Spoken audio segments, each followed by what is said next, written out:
로그를 배웠으니까 경우의 수를 이 로그 값 수취한 게 엔트로피 정의였는데, 다시 말해서 아까 그 예시를 한번 들어보면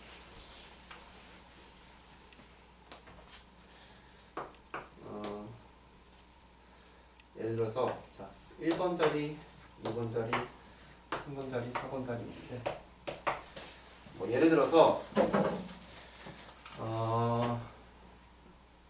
어떤 게 좋을까? 자, 공 2개가 있어. 공 2개가 있는데, 자, 공을 이게 배치시킬 거겠지?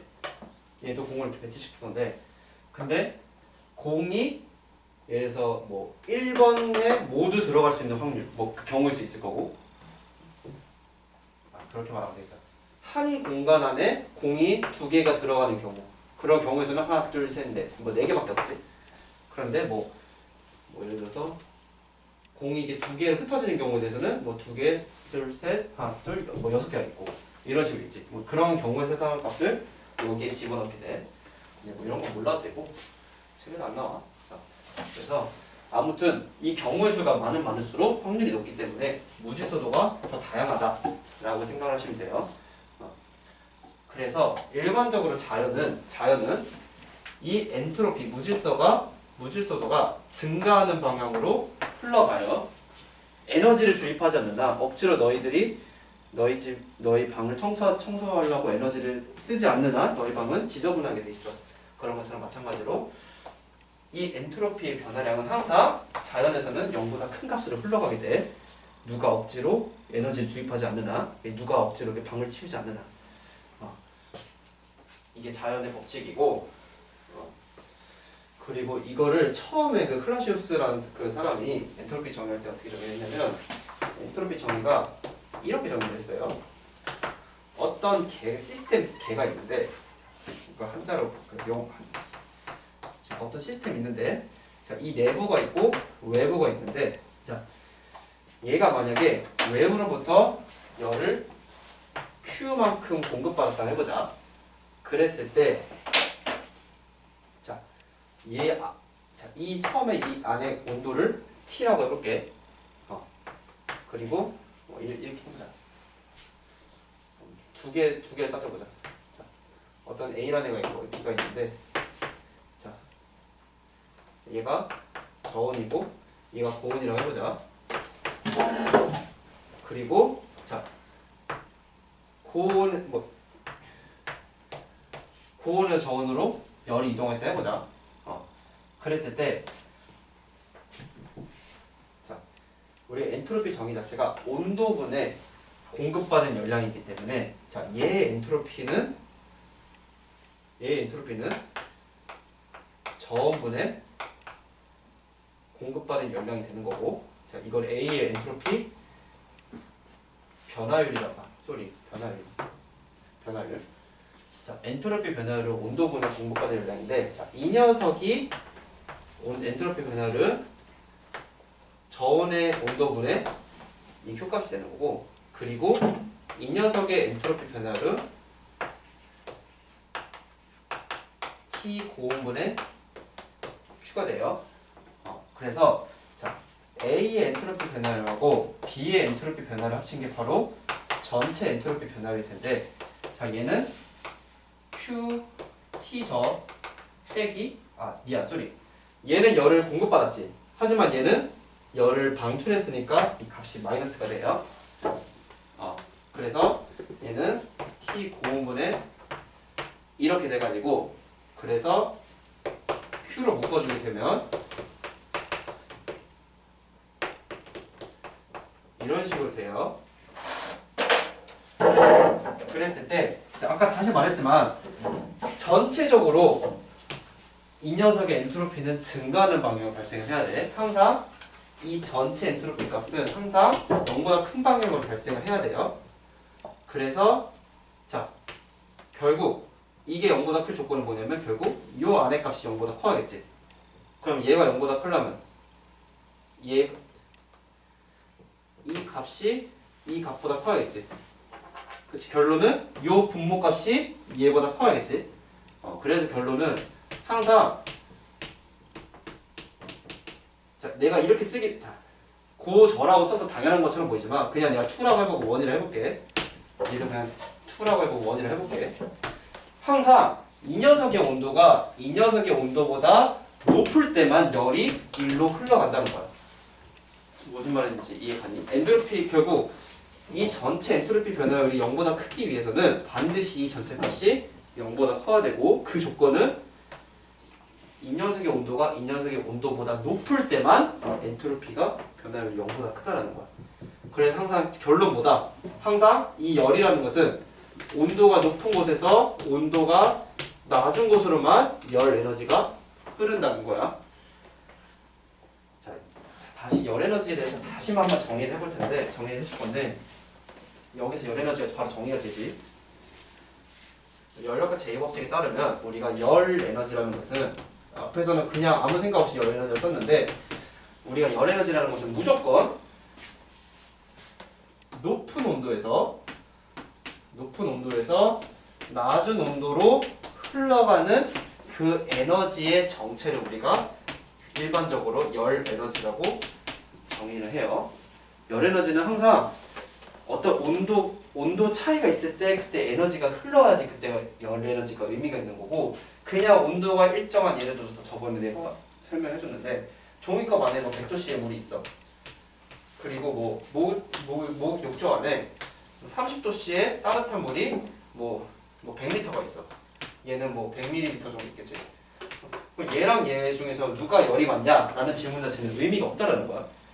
열이라는 것은 높은 온도에서 낮은 온도로 뭔가 흘러가는 그런 애가 열 에너지지. 그냥 얘를 따로따로 넣고 얘가 열이 많아요, 얘가 열이 많아요. 그런 건 의미가 없다라는 거야. 열 에너지는 항상 높은 온도에서 낮은 온도로 뭔가 에너지가 흘러갔을 때, 그 변화가 있을 때, 그때 열 에너지는 의미가 있다라는 거예요.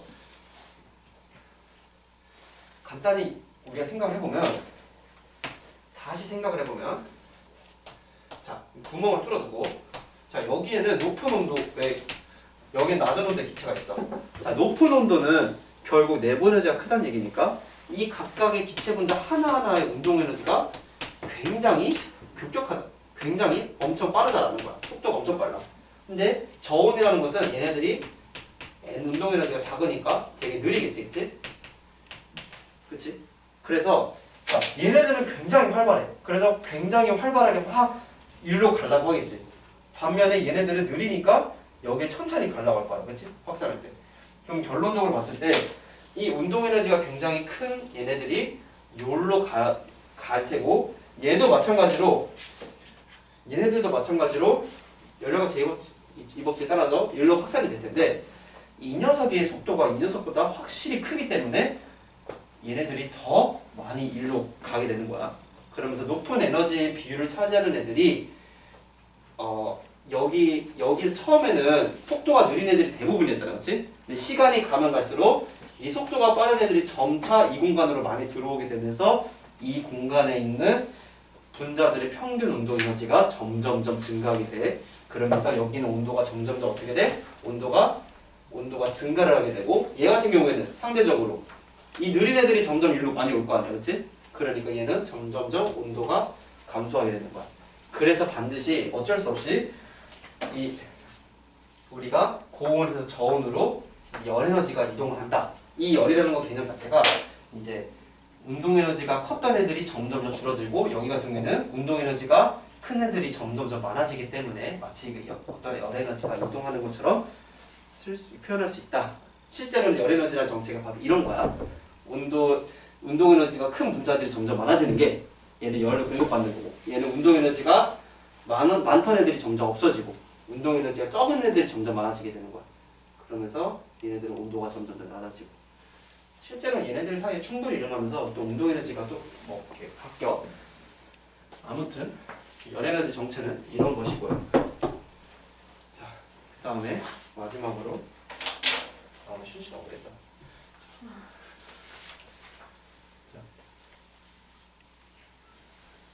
자, 열 기간이라는 것만 설명하고 오늘 마칠게요. 이론은 마치고 문제 풀고. 자, 열 기간이라는 건 뭐냐면 열기관이라는 것은 다시 말하지만 우리가 자연은 항상 높은 곳에 온도가 높은 곳에서 온도가 낮은 곳으로 열에너지가 흘러.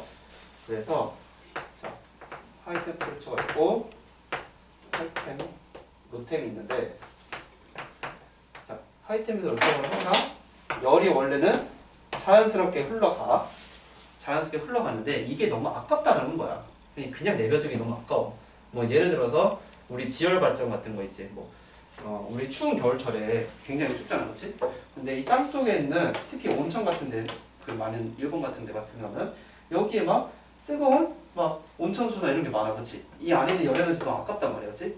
이게 뜨거운 곳에서 차가운 곳으로 그냥 자연스럽게 열이 흘러가. 그런데 이거를 그냥 냅두기에는 너무 아까우니까 우리가 그 중에서는 갖다가 우리가 일부 뭐 사용하자는 거야. 이 에너지 가지고 뭐 전기를 발전한다든가 뭐 요거 가지고 뭐 선풍기를 돌린다든가 뭐 예시가 그렇다라는 거야. 아무튼 요 에너지를 그대로 버리긴 아까우니까 그 중에서 일부 갖다가 우리가 일을 해주고 싶다라는 거야. 요게 바로 이제 이걸 우리가 뭐라 하냐면 흘러가는 열을 가지고 어떤 일을 해주는 어떤 기계를 만들자. 이게 바로 열기관이고. 그래서 여러분들이 아는 모든 엔진 같은 거 그런 거 다 열기관의 일종인데 여러분들 앞에서 계속 봤던 압력 부피 그래프에서 이렇게 순환하는 과정에 이런 그래프를 봤을 거야. 자, 이렇게 보통 왜 순환하는 그래프가 많이 나타나냐면 이거를 우리가 엔진 같은 걸 할 때 계속 연료를 주입하고 연료를 터트리고 올라갔다 내려 그 연료를 계속 반복적으로 터트려줘야 되는데 그런 반복되는 사이클 자체가 이 열기관이 원래 위치로 돌아갔다가 다시 연료를 폭발시켜주고 다시 연료를 폭발시켜주고 이런 반복을 반복하게 하고 싶어서 이런 반복 그 사이클 그래프가 나오게 돼요. 자, 그랬을 때 이게 엔진을 해보자. 엔진이라고 했을 때 자동차 엔진이었을 때 우리가 연료를 터트려줘. 그럼 연료에서 나오는 어떤 에너지가 있겠지. 그치? 그때 그 녀석의 온도는 굉장히 높을 거야. 그치? 근데 자동차 엔진 바깥쪽은 굉장히 차가울 거야. 그치? 차가울 거야. 그러면 거기서까지 열이 흐를 텐데 그걸 가만히 냅두면 그냥 여기는 뜨뜻하게 여기는 데펴질 때고 여기는 점차 식어지는 그런 과정인데 그걸 냅두기에 너무 아까우니까 그 엔진 사이에다가 뭔가 피스톤을 두고 여기다가 뭐 연결해가지고 바퀴를 굴리자는 거야. 그게 바로 이제 자동차 엔진에 해당하는 거예요. 그래서 일부를 갖다가 이게 그냥 식는 게 너무 아까우니까 요걸 갖다가 이제 우리가 운동 에너지로 갖다 쓰자라는 게 바로 이제 자동차 엔진인데 우리가 이 열기관의 효율을 결정해 줄 수가 있어. efficiency 줄임말 약자로 이걸 우리가 열 효율이라고 하는데 우리가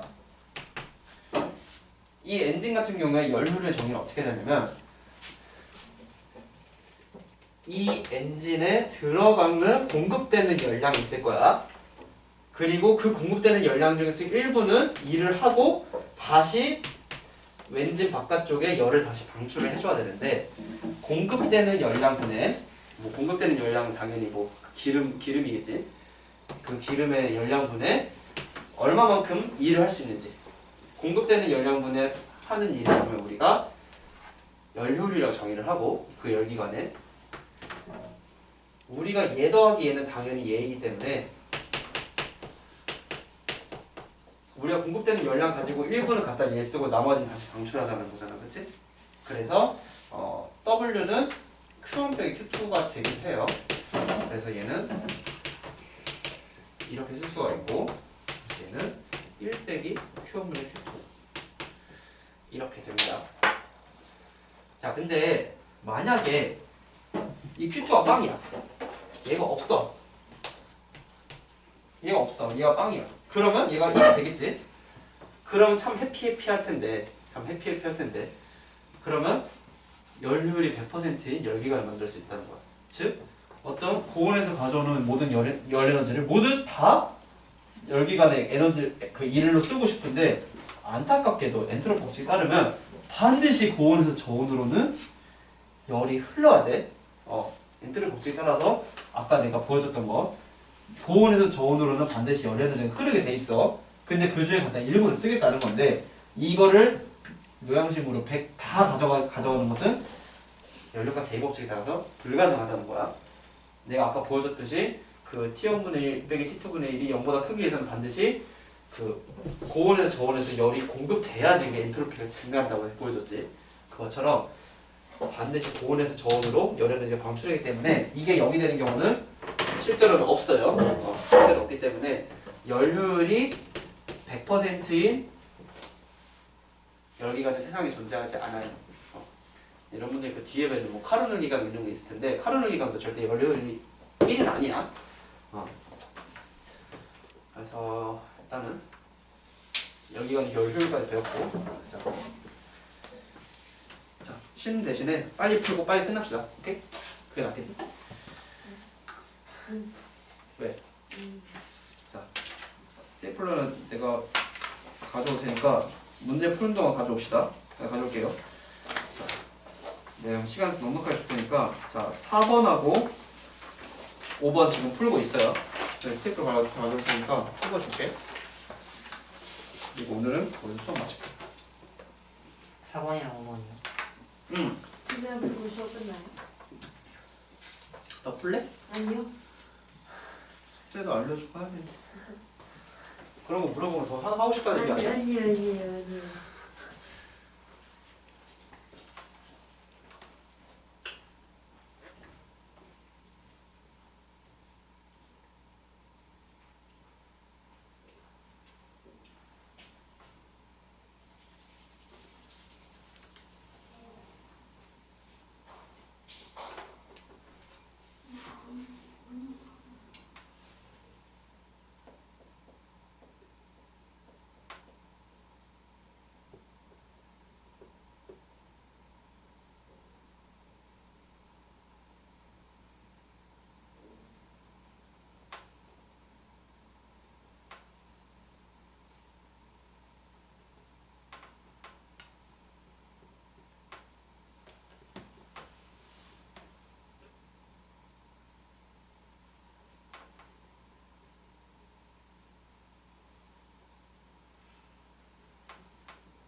순서 왔어?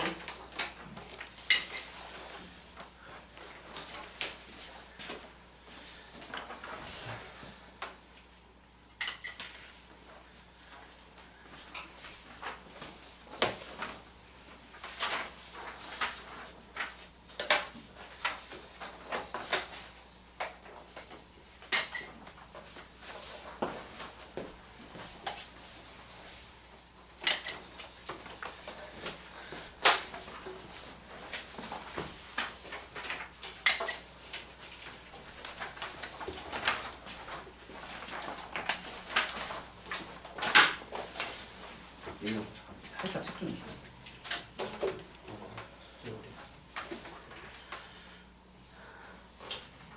연력하고 숙제를 다 했었지. 제가 안 푼 걸 수도 있어요. 여기도 풀어야 되고. 기본 다 푼. 많진 않네 여기. 방송도 읽고 있어. 그래서 아 근데 그때 그걸 안 했어요. 어떤 거? 그 뭐냐 카르네기가? 엔트로피랑 카르노이랑 뭐였는데 엔트로피를 안 했어요. 카르네기가 하면 되지. 하고 숙제 내고.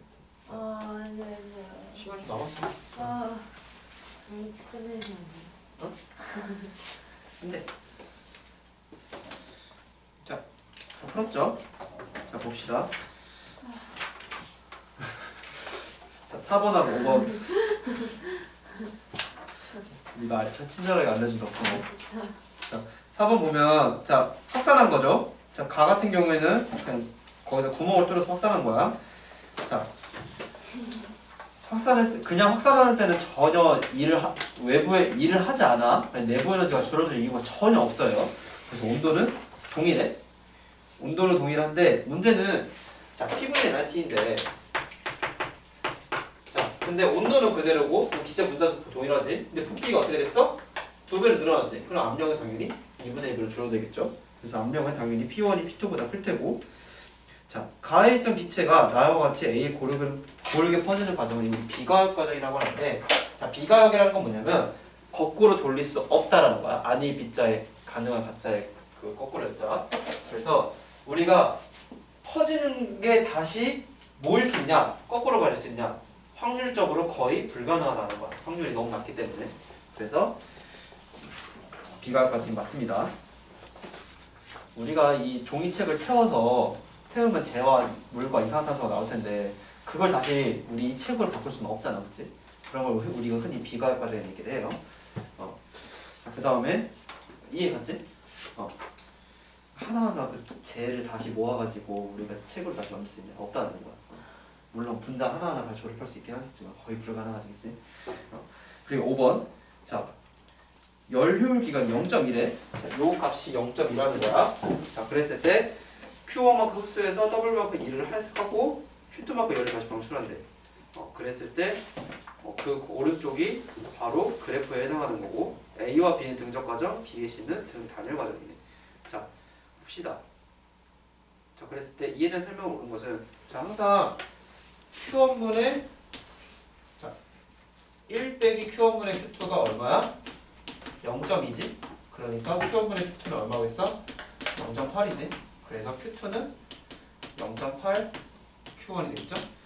그래서 문제 근데 Q2가 지금 W 돼서 물어보네? 귀찮아. 자 그러면 당연히 자 얘가 W고 4W가 그럼 얘는 5W겠지? 자 5W만큼 열이 공급되고 4W만큼 열이 방출되고 그 중에 일부 W를 가져온다 치면 자 요것분의 요거 5분의 1이지? 0.1 맞지? 그러니까 맞겠네. 그래서 Q2는 4W가 되는 게 맞는 거고 니은 A에서 B 과정이 열을 흡수한다. 당연하지? 등적 과정에서 온도가 증가하니까 당연히 열을 흡수하고 B와 C 과정에서 기체가 한 일은 자 이거 단열 과정이잖아. 그렇지? 단열 과정에서는 자 이게 빵이지 그치?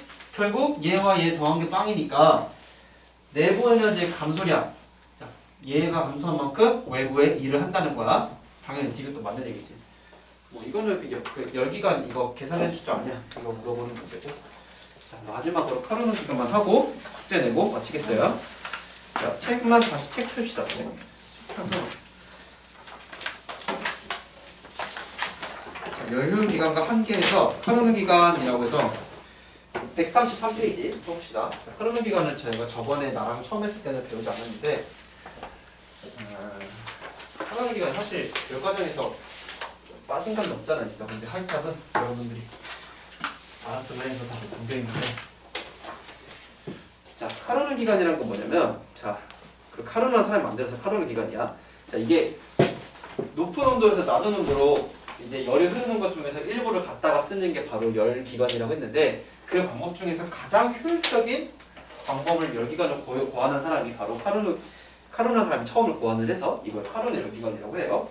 자, 저 고열원과 저열원 사이에서 가장 이상적인 열기관이라 라고 얘기를 하는데 자 일단은 그래프를 그려봅시다. 이게 대략 어떤 과정을 거치냐면 자, 등온 단열 과정 거쳐. 자, 고온, 저온 과정 거치고 단열 과정, 등온 과정. 자, 여기서 자, 이런 과정을 거치게 되는데, 자, 여기서부터 여기까지는 등온 과정을 거쳤다가, 그러다 단열, 팽창을 하고, 등온 압축하고 다시 단열 압축하는 이런 과정이 되는데, 자, 이게 일단 첫 번째로 이런 과정을 거친다라는 것을 알아줬으면 좋겠고, 자, 두 번째로, 자,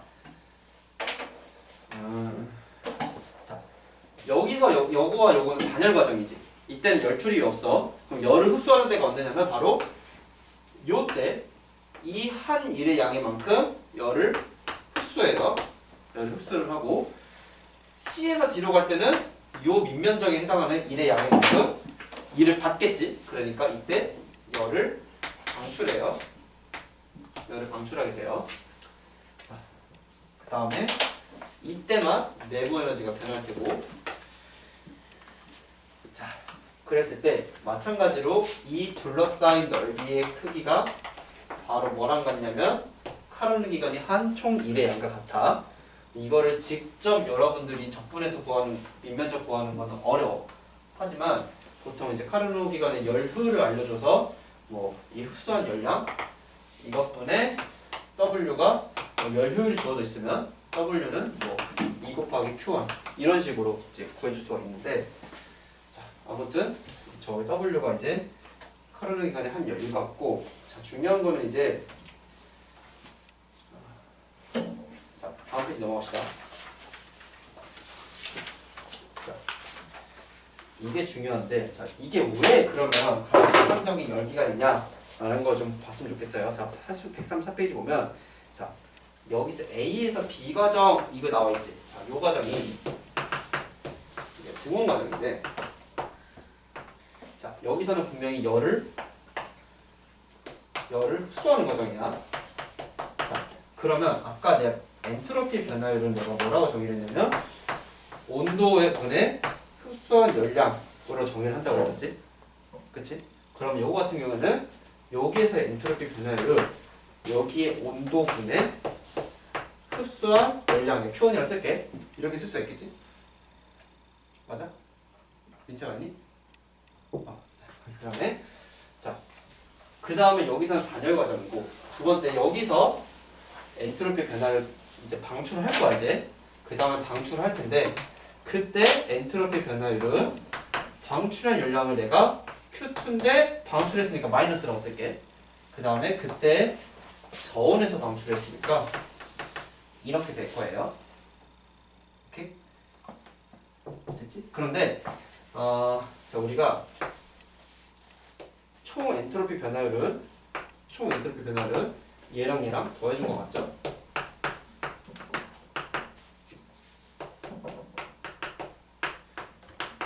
요거 맞죠? 맞아? 자, 그런데 요게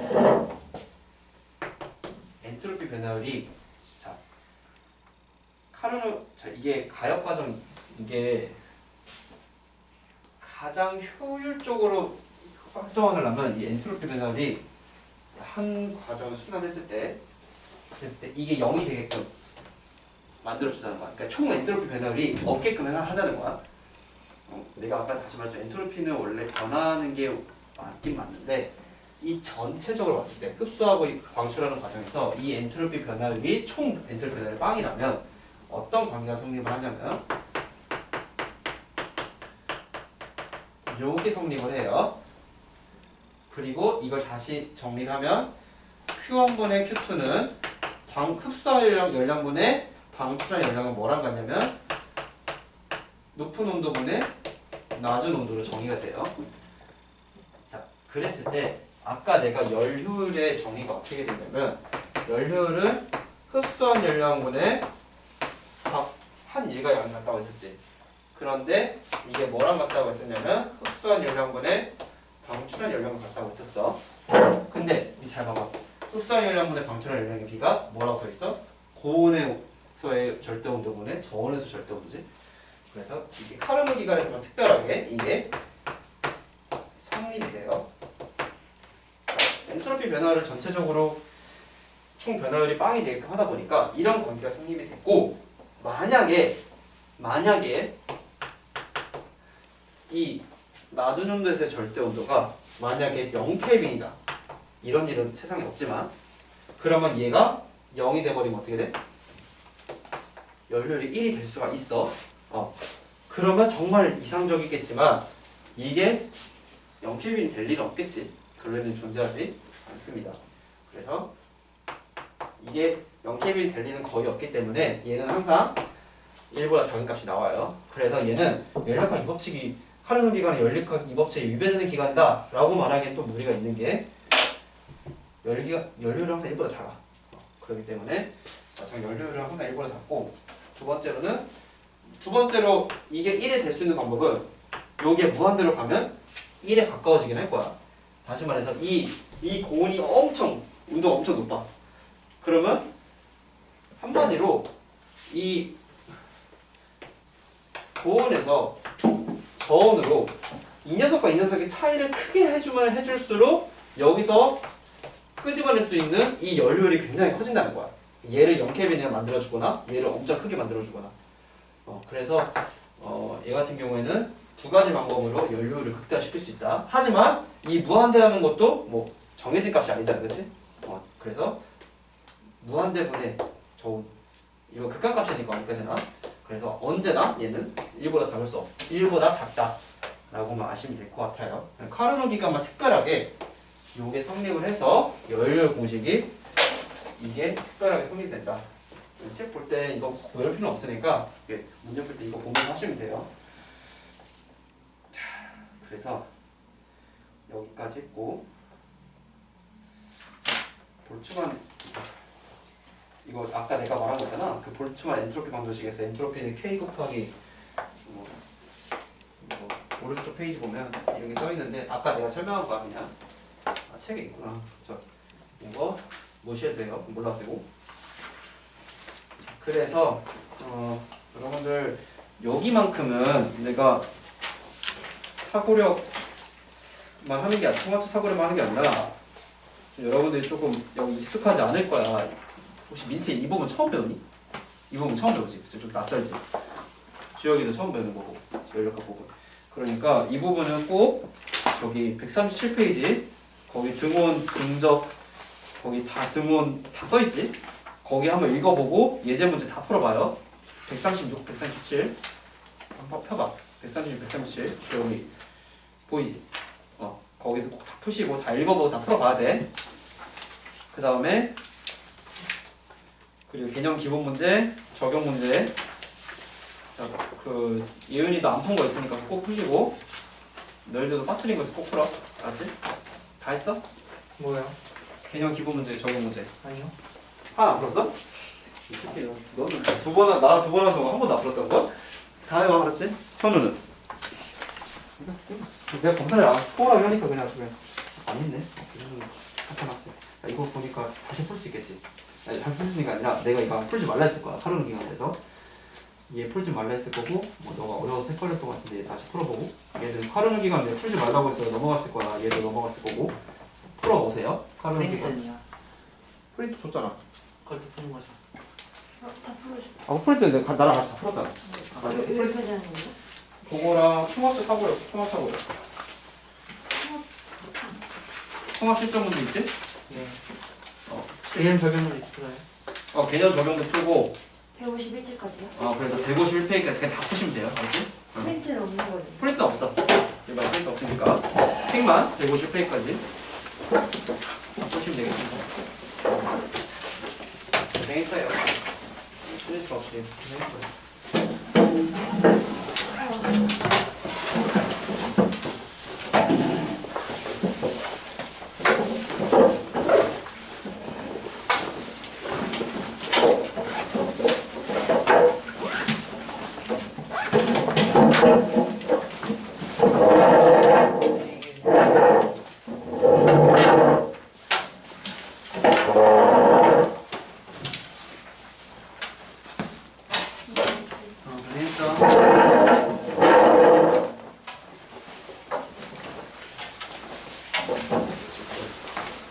됐어? 응.